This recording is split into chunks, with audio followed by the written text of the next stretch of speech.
ఏదైనా కంఫర్ట్గానే ఉంటుంది. I can write any genre.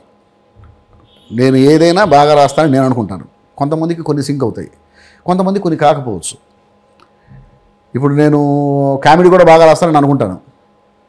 కొంతమందికి నా కామెడీ సింక్ అవ్వచ్చు, కొంతమంది నా కామెడీ సింక్ కాకపోవచ్చు. బట్ నేనైతే ఏదైనా బాగా రాస్తాను. కంఫర్ట్ కానీ ఉంటాయి, అదేమిటని అడిగితే చెప్తా.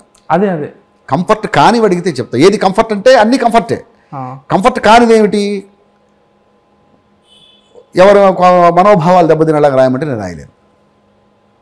మరి దేనికి దెబ్బతింటాయో తెలియదు కదా మనకి. ఎందుకు తెలీదు? మనోభావాలు ఎందుకు దెబ్బతింటాయో తెలియకపోవడం ఏంటి? జర్నలిస్టు కదా నువ్వు. ఇప్పుడు ఏ క్వశ్చన్ అడిగితే నా మనోభావాలు దెబ్బతింటాయి నీకు తెలియదా? అలాంటివి కొన్ని ఉన్నాయి, కానీ చాలా ఏ క్వశ్చన్ అడిగితే ఎదుటివాడి మనోభావాలు దెబ్బతింటాయి అనేది మీకు తెలుసు కదా. అది మరి ఇండివిజువల్ కదా సార్. అదే మనోభావాలు దెబ్బతినేది ఇండివిజువల్కి వెళ్తేనే. ఇప్పుడు సపోజ్ ఓ మతానికి కించపరుస్తూ రాయమనో, లేకపోతే ఓ క్యారెక్టర్ని కించపరుస్తూ రాయమనో, లేకపోతే బాడీ షేమింగ్ చేస్తూ రాయమనో, అవి ఆబ్వియస్లీ అలాంటివి రాయమంటే నాకు కంఫర్ట్ జోన్గా ఉండవు. నాకు